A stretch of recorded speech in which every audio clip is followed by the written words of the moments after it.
Y ahora vamos a pasar con el tiempo de la palabra. Tenemos el honor y el privilegio de que Itiel Arroyo esté compartiendo hoy con nosotros. Él es miembro de nuestra iglesia, pero no solamente es eso. Dios lo ha levantado en las naciones. Y si tú nos estás viendo desde otro país o desde cualquier nación, seguramente le has escuchado. Es un honor poder escuchar el mensaje que tiene hoy para nosotros. Se trata de resolver asuntos pendientes. Continuamos con nuestra serie Ahora es la hora. Vamos con Itiel. Hola, Iglesia Amistad Cristiana, ¿cómo estáis? ¿Cómo estáis viviendo estos días extraños que nos han tocado vivir? La verdad es que Damaris y yo os echamos mucho de menos y estamos deseando que llegue el día en el cual nos podamos ver cara a cara, una vez más, y juntos adorar a Dios. Pero mientras tanto, nos toca todavía comunicarnos a través de esta pantalla. Continuamos con la serie Es la hora y vamos a comenzar. Al comenzar la cuarentena y verme encerrado en casa de forma inevitable, rápidamente me di cuenta de que este podía ser un tiempo de oportunidad para tener un encuentro cara a cara con Dios. Lo que no pensaba en ese momento es que este también iba a ser un tiempo de oportunidad para tener un encuentro cara a cara conmigo mismo. Y quiero ser muy honesto contigo. Lo que he descubierto en ese encuentro cara a cara conmigo mismo no me ha gustado. Descubrí que había algunos asuntos en mi alma y en mi forma de vida que tenían que ser corregidos. Y al principio me sentí un poquito frustrado por la situación. Lo que esperaba que fuese un encuentro idílico con mi Señor, de repente se convirtió en una especie de encuentro con las cosas más turbias, sucias o desordenadas de mi propio corazón. Pero escuché la voz dulce del Espíritu Santo diciéndome: Itiel, este es un tiempo de oportunidad que te estoy dando, un stop en tu vida para que puedas resolver tus asuntos pendientes. Y sin duda me tomé muy en serio estas palabras del Espíritu Santo y hasta el día de hoy he resuelto algunos asuntos que tenía sin resolver en mi vida durante bastante tiempo. Por eso quiero compartir este mensaje contigo, este mensaje que he titulado Es la hora de resolver tus asuntos pendientes. Y para ello me gustaría invitarte a leer un texto extraño en las Escrituras. Probablemente este texto que vamos a leer es el texto más extraño del Antiguo Testamento. Seguramente es la primera vez que escuchas un mensaje acerca de este texto y es probable que sea la última vez que escuches un mensaje acerca de este texto. Pero creo que este texto esconde algunos principios fundamentales que nos van a ayudar a entender lo importante que es resolver los asuntos pendientes de nuestra vida para que podamos entrar al lugar de nuestro propósito. Vamos a leerlo juntos en Éxodo capítulo 4, versículos 24 al 26. Dice así: Y aconteció en el camino que en una posada Jehová Dios le salió al encuentro de Moisés y quiso matarlo. Entonces Séfora tomó un pedernal afilado y cortó el prepucio de su hijo y lo echó a sus pies diciendo: A la verdad, tú me eres esposo de sangre. Así le dejó luego ir, y ella dijo: esposo de sangre a causa de la circuncisión. ¡Wow! ¡Qué texto tan extraño!, ¿verdad? Si sacásemos una foto a la escena que acabamos de leer en este texto, esta sería la foto. Moisés, su esposa Séfora y su hijo de aproximadamente unos 12 años de edad se encuentran pasando la noche en un hotel de carretera justo en la frontera antes de entrar en la tierra de Egipto. Moisés está sobre la cama gritando como un moribundo, como si una fuerza misteriosa estuviese a punto de matarlo. Séfora tiene un cuchillo afilado en la mano y en la otra mano tiene un trozo de carne sangrante. El niño está en el suelo retorciéndose mientras se agarra la entrepierna y grita ¡ah! ¡Sangre! Por todas partes en la habitación. Casi parece una película de terror, ¿verdad? Pero no lo es. Es un acontecimiento real que está relatado en las Escrituras, que ocurrió justo en la frontera de Egipto, antes de que Moisés entrase al lugar de su llamado, antes de que Moisés entrase al cumplimiento de su destino como libertador del pueblo de Dios. Para entender lo que estaba ocurriendo en esa habitación, tenemos que ponernos en contexto, porque el contexto siempre es importante. Para ello tenemos que retroceder 80 años antes de ese acontecimiento, justo al día del nacimiento de Moisés. Ese bebé judío que nació en tierra de los egipcios. Ya desde el momento de su nacimiento, Moisés era un condenado a muerte. El faraón había firmado un edicto para que todo niño judío fuese asesinado. Pero dice la historia que cuando la mamá de Moisés vio el rostro de ese bebé, pudo percibir el llamado de Dios sobre Moisés y puso en riesgo su propia vida para salvar la vida de ese niñito.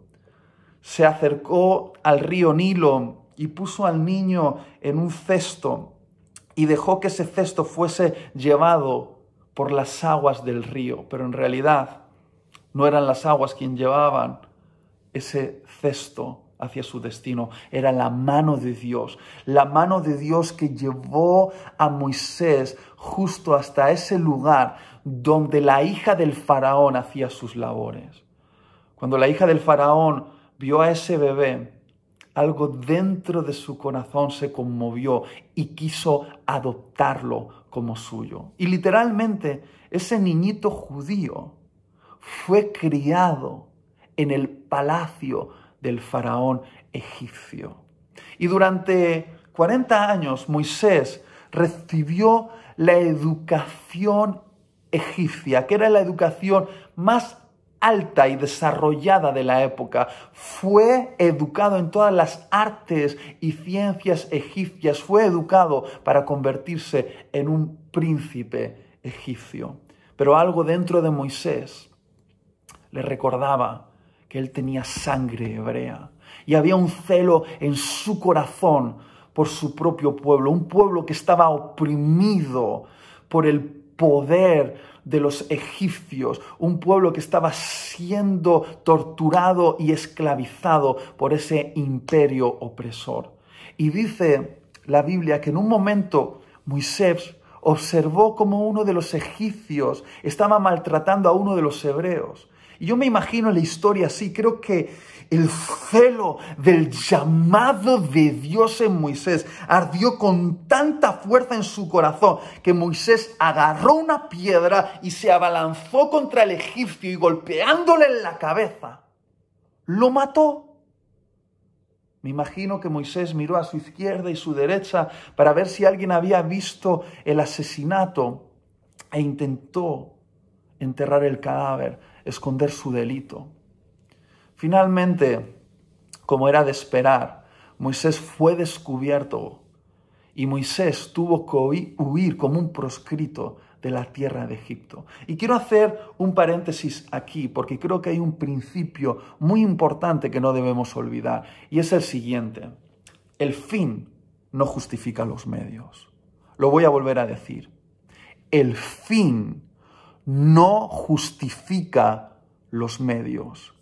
Es cierto que Dios quería liberar a su pueblo y es cierto que Dios sacudiría el imperio egipcio para hacerlo, pero Dios quería hacerlo a su manera y Moisés pensó que él podría hacerlo a la suya. Y quiero decir una cosa: Moisés intentó hacer la voluntad de Dios con la fuerza de su carne. Y un fin lícito no justifica el uso de medios ilícitos. Si hacemos esto, el resultado va a ser terminar enterrando cadáveres. Es decir, vamos a pasar el resto de nuestra vida escondiendo nuestros desastres. Pero volvamos a la historia. Finalmente Moisés huye al desierto durante 40 años más, como un proscrito, y termina casándose, teniendo un hijo, y ese que había sido educado para ser un príncipe de Egipto, termina convirtiéndose en el pastor de las ovejas de su suegro. Parecía que el pasado había quedado atrás, pero de repente cuando Moisés tiene 80 años, un día cuando está pastoreando a las ovejas de su suegro, tiene un encuentro con Dios. Dios se le aparece en una zarza ardiendo y comienza a tener una conversación con Moisés, una conversación incómoda, que la podemos resumir de la siguiente manera. Dios le dice a Moisés: Moisés, ¿recuerdas lo que hace 40 años intentaste hacer con tus fuerzas? Muy bien, ahora las vas a hacer con las mías. Y Moisés puso un montón de excusas a Dios para no aceptar la misión de regresar a Egipto para liberar al pueblo de Israel de la opresión de ese imperio. Y sin duda tenía un montón de razones para poner excusas, porque imagínate, Dios estaba enviando a Moisés a enfrentarse con el imperio más poderoso de su época, el imperio más poderoso económica y militarmente, con el único arma de un palo. Un palo en las manos de Moisés era el arma con el cual Moisés iba a enfrentarse a todo un imperio. Una locura. Sin embargo, de esa conversación entre Dios y Moisés aprendemos algo: que si discutes con Dios, siempre sales perdiendo. Él es muy persuasivo. Finalmente, Moisés decide aceptar esa misión, prepara la maleta, llama a su esposa, a su hijo y comienza el camino rumbo a Egipto, rumbo a la misión, rumbo al lugar de su propósito. Y se hace de noche y decide pasar la noche con su familia en un hotel de carretera, justo en la frontera con Egipto. Y entonces llegamos a este texto, llegamos a este versículo que dice: y Dios salió al encuentro de Moisés para matarlo. ¿Quién lo entiende?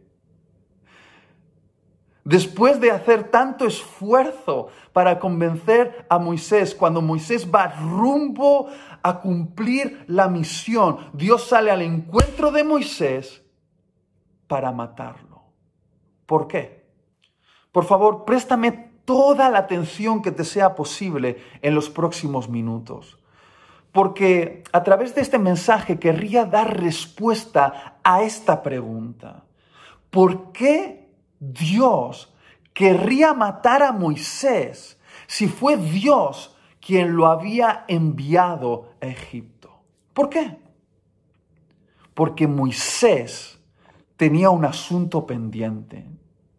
Moisés tenía un asunto sin resolver, un asunto importante que Moisés conocía, pero que durante años había intentado ignorar. Un asunto que durante décadas parecía haber pasado inadvertido para Dios, como si Dios no le hubiese dado importancia, pero que justo en la frontera, cuando Moisés está a punto de entrar al lugar de su llamado, ese asunto se vuelve tan determinante para Dios, que Dios está dispuesto a abortar la misión por esa causa. Entonces, ¿cuál era el asunto pendiente de Moisés. Si te fijas bien en el texto, te darás cuenta de que el asunto pendiente de Moisés era la circuncisión de su hijo. Algunos al escuchar esto podrían pensar que ese era un asunto menor, un trocito de carne que había quedado sin cortar en el miembro viril de su hijo. Y sí, podría parecer algo sin importancia si no entendemos el contexto, porque el contexto, una vez más, es importante.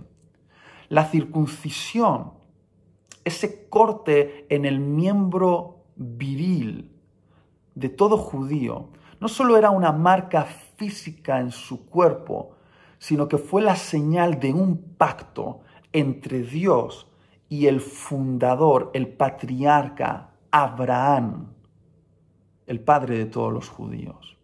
Dios le dijo a Abraham que todo niño judío debía ser circuncidado al 8º día de nacimiento y que esa sería una señal que señalaría que ese pueblo era de pertenencia a Dios.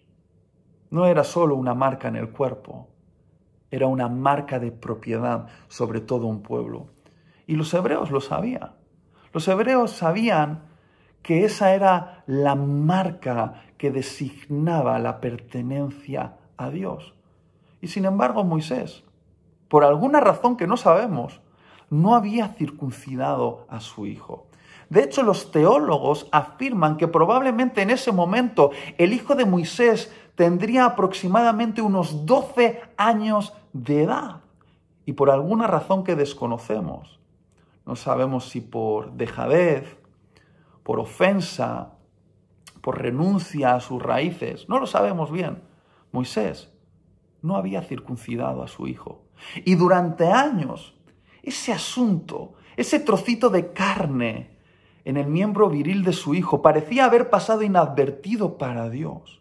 Pero justo en la frontera, cuando Moisés está a punto de entrar al lugar de su llamado, resolver ese asunto pendiente se vuelve importante para Dios. Sé que puede parecer que Dios estaba exagerando las cosas, pero entiende esto, por favor, entiéndelo bien. Dios estaba enviando a Moisés como el libertador del pueblo judío de la opresión de los egipcios. Moisés iba a dirigir a más de 1 millón de personas a través del desierto hacia la tierra prometida para inaugurar una nueva nación. Y Dios iba a usar a Moisés para transmitir sus leyes, la cultura de su reino al pueblo. Y la cuestión es, ¿qué autoridad tendría Moisés para enseñar la ley de Dios a los israelitas si él no había cumplido uno de los mandamientos más fundamentales que Dios les había dado? ¿Qué autoridad tendría Moisés para decir al pueblo, así es como Dios quiere que viváis, si él en una cosa tan pequeña y tan fundamental como la circuncisión no había sido obediente? Dios sabía que ese trocito de carne en el prepucio de su hijo podía robarle la credibilidad a Moisés. Parecía solo un trocito de carne, pero en realidad se trataba de su aptitud para liderar al pueblo hacia la libertad. Al igual que Moisés, muchas veces nosotros decimos, es solo un trocito de carne, pero en realidad ¿es solo un trocito de carne? Porque muchas veces detrás de un trocito de carne se esconde un corazón rebelde. Ahora, ¿te has dado cuenta de esa estrategia de nuestra alma para no ser acusada por la conciencia, de ponerle nombres tolerables a nuestros asuntos pendientes? Muchas veces me he encontrado a jóvenes diciéndome, Itiel, es que a mí me cuesta levantarme por la mañana y terminar mis tareas y entregarlas a tiempo porque tengo problemas con mi disciplina. No lo llames problemas con tu disciplina, llámalo pereza, porque es así como se llama. He escuchado a algunos hombres acercarse a mí y decirme, Itiel, es que yo necesito conquistar el corazón de las mujeres y obtener sus besos y ir de una cama a otra porque mi padre me abandonó y tengo carencia de amor. No lo llames carencia de amor, llámalo lujuria porque es así como se llama. He escuchado también a algunas mujeres decir, es que cuando pierdo el control, agarro los platos, la vajilla en casa y la empiezo a estampar contra el suelo o la lanzo contra la gente en la casa porque tengo un carácter fuerte. ¡Ey! No lo llames carácter fuerte, llámalo ira, porque es así como se llama. ¿Qué estrategia la de nuestra alma? La de cambiar nuestros asuntos pendientes, cambiándoles el nombre para hacerlos más tolerables. Recuerdo una conversación con el Espíritu Santo, donde Él me dijo, Itiel, cuando te presentes delante de mí para hablarme de tus asuntos pendientes, quiero que sepas que yo voy a ser compasivo contigo. Pero te pido una cosa. Te pido que los llames por su nombre, que no le pongas un nombre digerible, sino que uses el nombre correcto, que uses el nombre que te comprima las tripas. ¿Por qué?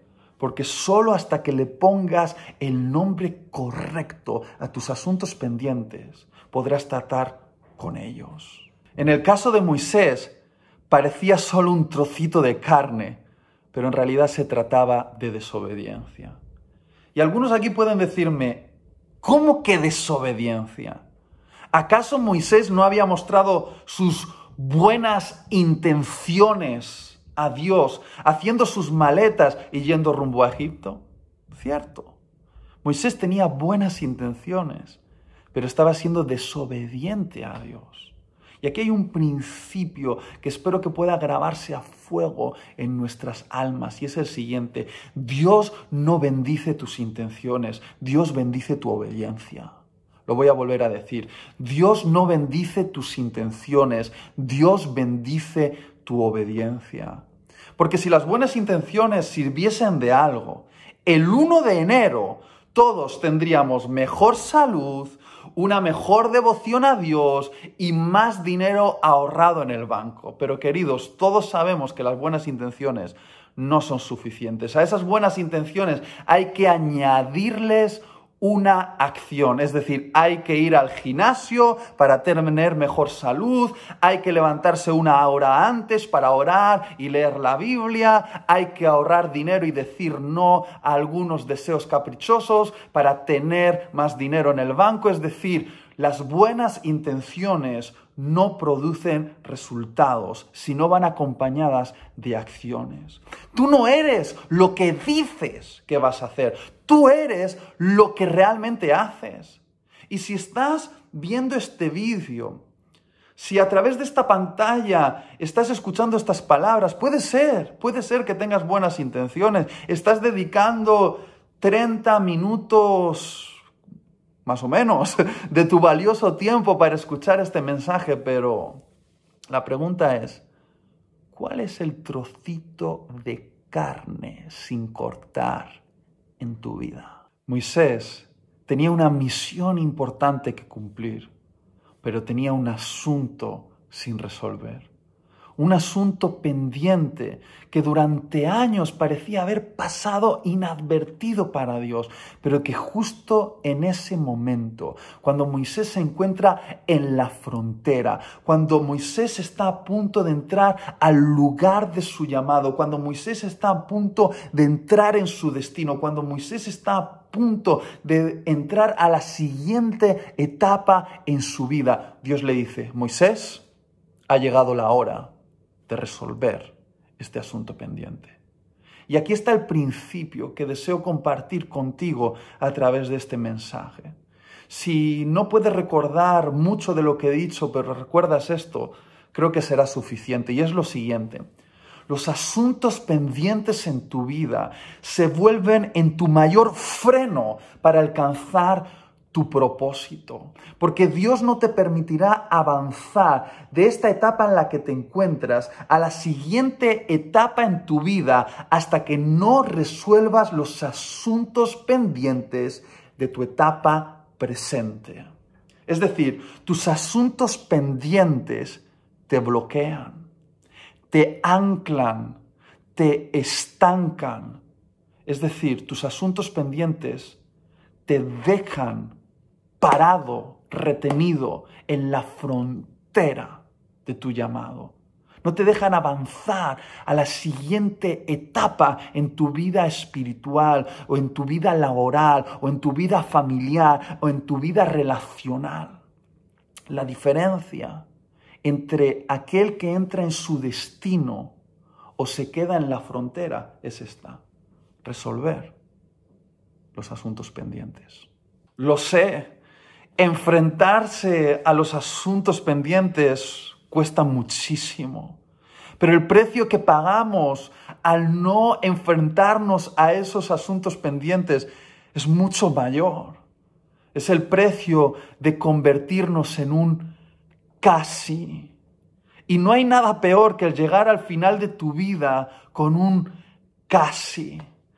Casi me caso con la mujer de mis sueños, pero no tuve el valor de expresarle mis sentimientos, porque tenía miedo que me dijese que no, tenía miedo que me rechazase.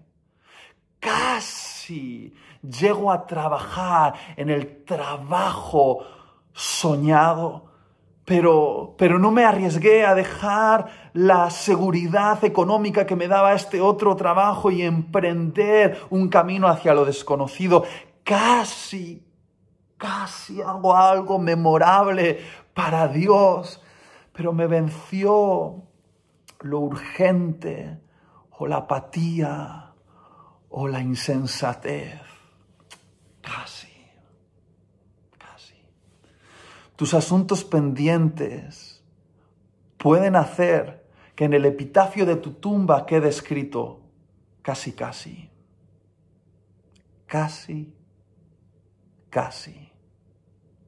Pero Dios quiere que llegues al cumplimiento de tus propósitos. Él tiene un libro escrito con tu historia, capítulos emocionantes que Él está esperando leer sobre tu vida, pero es necesario resolver esos asuntos pendientes. De hecho, voy a confesarme, durante muchos años yo fui un casi ingeniero. Los que me conocen saben que de los 20 a los 24 años yo estudié una carrera universitaria de ingeniería informática. Y durante esos años fui bastante responsable y llevé la carrera al día en las asignaturas y los exámenes, pero al cumplir 24 años, cuando solo me quedaba la tesis, o lo que en España conocemos como el proyecto de fin de carrera, viendo que mi boda con Damaris estaba a unos meses vista y que se me estaba dando la oportunidad para dedicarme a tiempo completo al ministerio, yo tomé una decisión.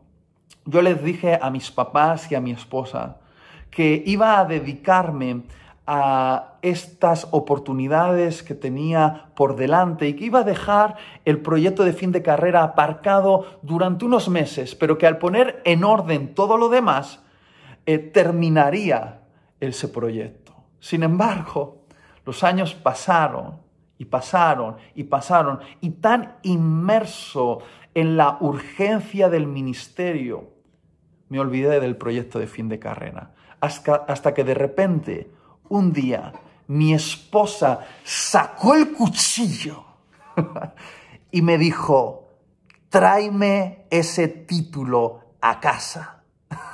Estoy exagerando, no sacó el cuchillo, pero con una mirada fue suficiente. Ella me dijo: Itiel, prometiste que ibas a traer ese título a casa, que ibas a terminar lo que empezaste y no lo has hecho todavía. Y quiero ser muy honesto contigo. lo que menos me apetecía en ese momento, cuando yo estaba inmerso en mi verdadera pasión, la pasión de predicar y la pastoral juvenil, lo que menos me apetecía era meterme en una biblioteca a estudiar y a preparar el proyecto de fin de carrera. Pero entendí que debía hacerlo. Y durante semanas o meses dediqué horas y horas y horas a la finalización de ese proyecto, hasta que finalmente lo presenté delante del tribunal y pude traer ese título a casa. Y quizá alguno que me está escuchando ahora puede decir, ¿y qué? ¿De qué te sirvió traer el título de ingeniero informático a casa si nunca has ejercido de ingeniero? Es cierto. Pero ese título colgado en la pared de mi casa es un mensaje que habla de mí, que dice que yo termino lo que empiezo. Y Dios sabía que terminar lo que empiezo iba a ser importante en mi vida, que eso me iba a dar autoridad, que tener ese título en casa me iba a dar autoridad para hablar delante de auditorios, con personas mucho más inteligentes que yo, con carreras universitarias mucho más altas que la mía, con perfiles profesionales mucho más elevados que el mío. Y si yo al presentarme les iba a decir que era un casi ingeniero, ¿qué autoridad iba a tener yo para hablar a esas personas si no había sido responsable en una tarea tan insignificante como la de traer un título a casa? ¿Cómo les iba a hablar acerca de cómo deben vivir sus vidas según el diseño de Dios? Dios sabía que no tener ese título me iba a hacer perder autoridad. Era un asunto pendiente. Y ese asunto pendiente era importante para los propósitos de Dios en mi vida. Estoy seguro de ello. Ahora, mi pregunta para ti es, ¿cuál es tu asunto pendiente? Quizá, al igual que en mi caso, sea terminar una carrera que comenzaste hace unos años atrás, o sea emprender un negocio, o sea declarar tu amor a una persona que amas, o cortar una relación tóxica en tu vida, o pedir perdón a alguien a quien ofendiste, o perdonar ya de una vez a esa persona que te ofendió, o decir a Dios que vas en serio y realmente ir en serio. Quizás sea bautizarte, quizás sea tomar mayor responsabilidad en tu iglesia local, quizás sea convertirte en un esposo que muestra cariño a su esposa, quizás sea el convertirte en una esposa que sabe honrar a su esposo, quizás sea convertirte en un hijo o en una hija obediente, quizás sea pasar más tiempo con tus hijos. No sé cuál es tu asunto pendiente, pero deja de procrastinar.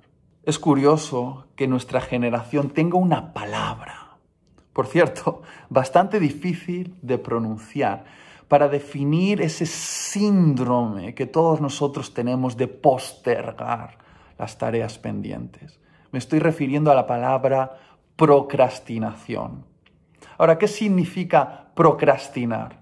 Procrastinar significa postergar tareas importantes por otras que nos resultan más gratificantes, pero que son irrelevantes. Yo lo resumo así. Procrastinar es sacrificar lo importante sobre el altar de lo gratificante. Y todos tenemos algunos ejemplos en nuestra vida de procrastinación. Procrastinación que a veces se sale de nuestro control.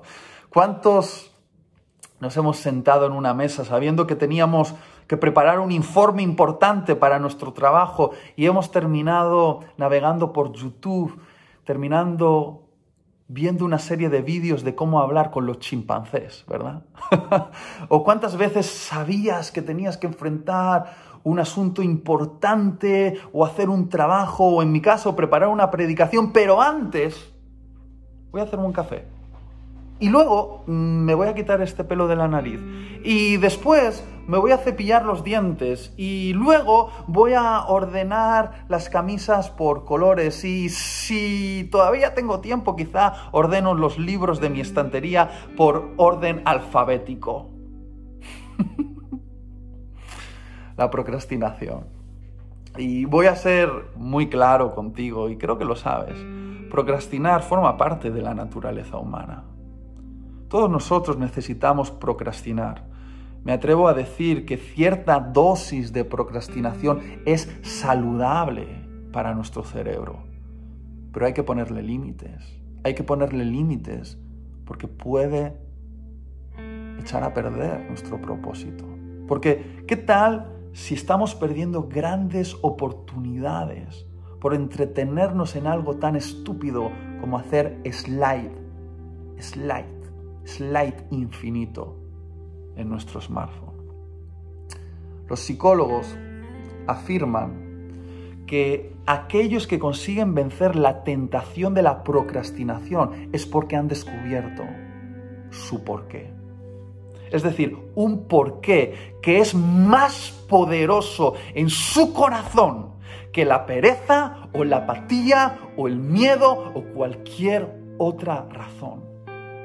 Y estoy seguro que muchos de los que me estáis escuchando a través de esta pantalla sabéis perfectamente qué tenéis que hacer, cómo lo tenéis que hacer, pero aún no habéis respondido en el núcleo de vuestra alma al por qué tenéis que hacerlo. Y si no descubres tu por qué, no tendrás una razón poderosa para decir no a la gratificación inmediata y decir sí a la tarea importante.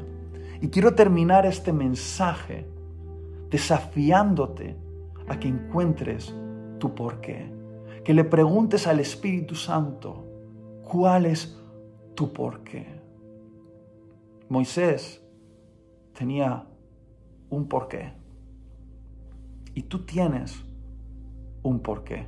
Por favor, escúchame.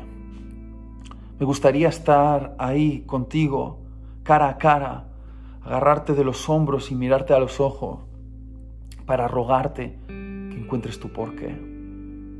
Pero esta pantalla nos separa. Pero yo sé que el Espíritu Santo es el que está cara a cara contigo. Y está moviendo tu corazón y te está susurrando en las profundidades de tu alma. Es hora de determinar tu porqué. Porque al igual que Moisés, tú tienes un porqué. Un porqué enfrentarte a ese asunto pendiente. ¿Sabes por qué? Porque alguien te salvó la vida para algo.